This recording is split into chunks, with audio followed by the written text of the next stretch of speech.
See, if a child is in need, there's nobody there to take care of the child. And somebody then, a couple, and say, well, yes, we take care of that child. That's great. That's good for everybody. If a couple cannot have children, and they want to fill that gap by taking away a child from other parents, see? So, because they are needy, then as a rule they're in for trouble. That's not appropriate to do. And they pay for this, dearly. And very often the relationship is over. So for the child they sacrifice the partner, very common. And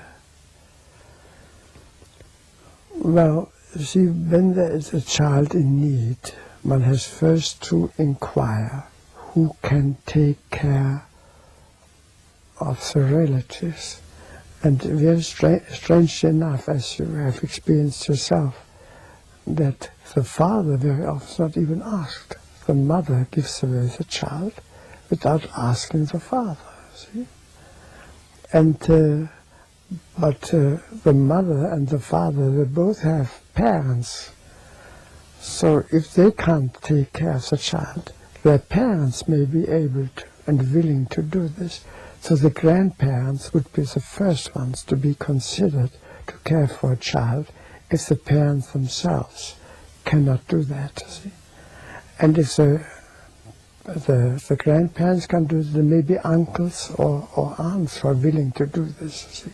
Then the child remains within the family. That's very safe for the child. All these things should be considered first. To go to a foreign country in order to get a child there is criminal. It's terrible. We watched that in China recently. There was in a hotel where couples from all over the world came to take children. And to look at those children, and they're crying, and they're suffering, and the helplessness of those couples who still thought they would do something right. It was unbelievable. It was unbelievable. So there's also the idea that it's good for the child. I'm not sure whether the child wants that. Even if it lives in poor conditions, the child is with his soul bound to his parents and to his family, and to be taken away and offered a wonderful other life, you see. That's not what the soul wants of the child. And if it is to die, the soul may agree more easily than to live in other conditions. So all this has to be considered.